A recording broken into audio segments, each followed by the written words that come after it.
Tenemos ahora aquí en contexto y me da mucho gusto recibirle a la doctora Guadalupe Correa, profesora de George Mason University.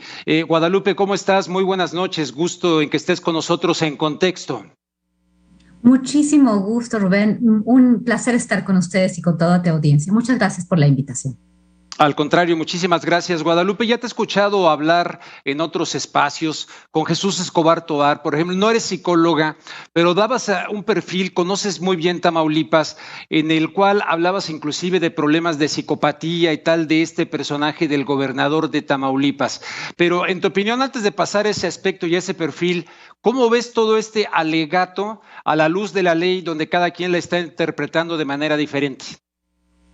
Mira, esto es entendible porque esto es una decisión inédita. Lo que está sucediendo en el país no había sucedido antes. Y entonces, obviamente, se tienen este tipo de controversias, de discusiones sobre cuál es de los poderes el que va a pesar más. Pero definitivamente lo que está sucediendo aquí, él está siendo acusado por crímenes de orden federal. Estamos hablando de delincuencia organizada, enriquecimiento ilícito, lavado de dinero, cuestiones que son de orden federal. Creo que el Congreso de Tamaulipas, en una situación inédita y obviamente con una polarización tan importante en época electoral donde la oposición tiene tanto que perder y ha hecho un papel bastante deplorable en muchos sentidos, pues bueno, obviamente se entiende que se trate de polarizar de politizar esta situación.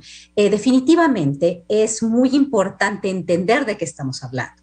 Quitarle el fuero significa que se va a hacer una investigación, que él va a tener que el exgobernador, la persona que ocupó el poder ejecutivo del estado de Tamaulipas, va a poder presentar sus pruebas, va a contratar sus abogados. Se sabe que él pues tiene abogados muy importantes, ha gastado bastante dinero, incluso tiene un abogado en los Estados Unidos que practica derecho que está aprobado por la barra de Texas, y tiene un abogado mexicano, tiene todo un equipo ayudándole.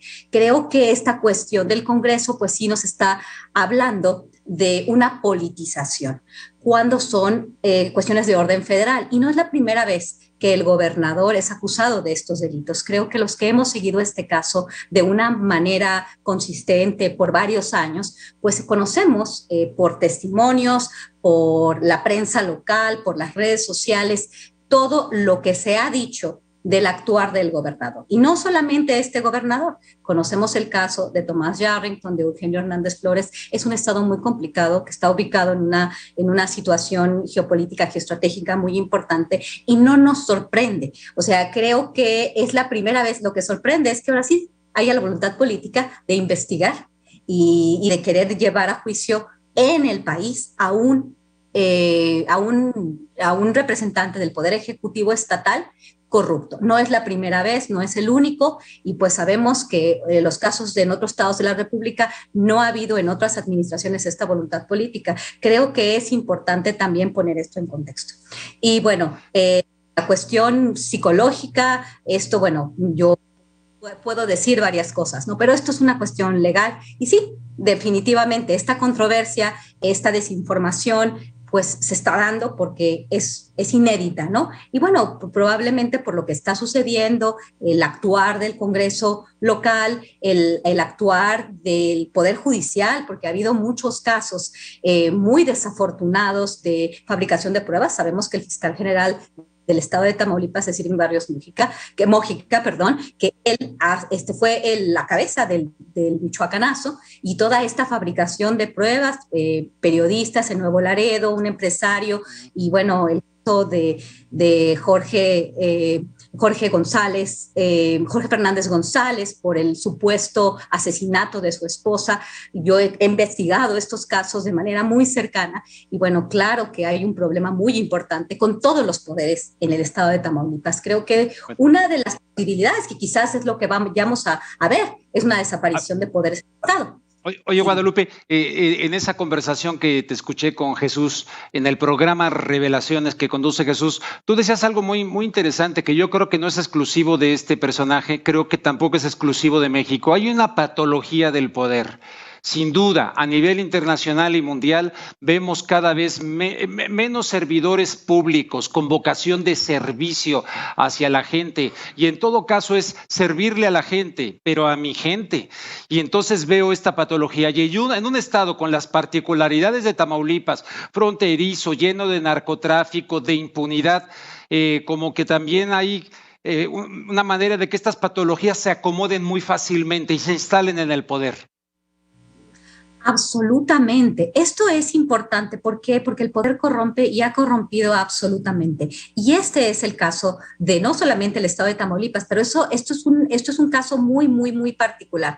Hay mucho dinero, hay muchos intereses que están aquí operando. Y creo que el papel de Estados Unidos también es interesante. Vemos, por ejemplo, cómo, por ejemplo, el gobernador se reunió con autoridades federales, autoridades estatales en el estado de Texas y autoridades federales, como quiso hacer labores, ¿no?, que iban más allá de su competencia. Ahora sí, ahora el gobierno, el Congreso local habla del orden local, pero él quiso vincularse con el FBI, con el Departamento de Seguridad Interior, colaboró en cuestiones de orden federal o quiso colaborar en cuestiones de orden federal en Estados Unidos. Creo que estamos hablando de delincuencia organizada, de narcotráfico, de lavado de dinero, todo esto que también tiene que ver con los Estados Unidos. Sí, el poder corrompe y corrompe absolutamente. Y yo sí he tenido la oportunidad de estudiar el Estado de manera muy, muy, muy cercana. Y bueno, sí, la gente muere, vemos lo que pasó con el caso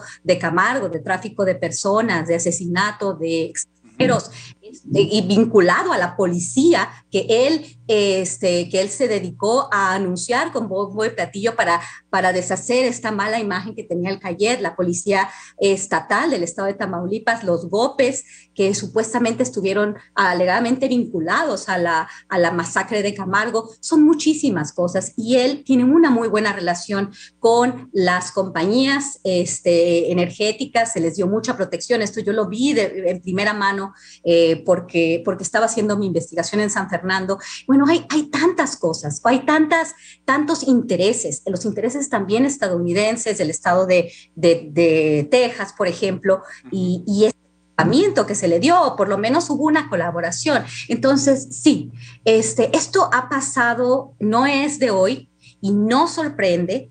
Como dije antes, hay otros gobernadores vinculados a estos negocios turbios. Se dice, y como les lo dije también a Jesús, esto parecería ser que ningún gobernador del estado de Tamaulipas puede ocupar el poder si no está vinculado con la delincuencia organizada. Esto nos remite al siglo XX y bueno, hay que entender un poco mejor. Creo que el hecho de politizarlo y decir que el gobierno ha tenido mucho poder, que ha concentrado el poder, no nos ayuda a explicar. Como yo dije, hay muchos testimonios, hay mucha información, no solamente que vincula al gobernador, que vincula a su policía, que vincula al aparato judicial. Creo que es necesaria la desaparición de poderes si queremos limpiar ese estado de lleno. Es muy importante también entender que el trabajo que hacemos los académicos, que hacemos personas que no estamos en ningún partido político, en este momento está siendo cercano a las investigaciones del gobierno federal. A mí me da gusto que esto suceda, pero esto no es el final. Creo que por eso me parece interesante.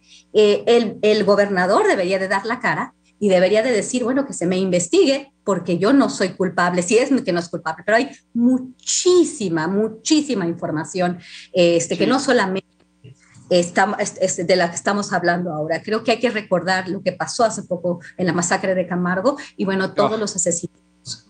Y la vinculación... Oye, te haría una última pregunta, se la puedes contestar en 30 segundos porque ya casi nos vamos. ¿Veremos justicia o habrá impunidad? Yo espero que haya justicia. Porque si seguimos viendo impunidad, vamos a ver lo que estamos viviendo ahorita en México. El caso de Genaro García Luna, el caso de los exgobernadores del estado de Coahuila, de Veracruz, de Guerrero, de todo, muchas partes nos han hecho esto. Creo que debe haber justicia. Y estamos ahí, estamos en el camino. Esperemos que haya justicia. Bien, es la doctora Guadalupe Correa, profesora de George Mason University. Te agradezco muchísimo, Guadalupe, gracias por conceder el espacio. Muchísimas gracias, Rubén. Un placer estar con ustedes. Gracias. Gracias, muy buenas noches. Estimados amigos, permítame hacer una pausa. No se alteren, no pasa nada. Me dicen que van 0-0 en Pachuca. 0-0, ¿verdad? O sea que no hay emoción todavía, no hay de qué goles y todo. Regresamos con más información en contexto aquí en La Octava. Regresamos en contexto.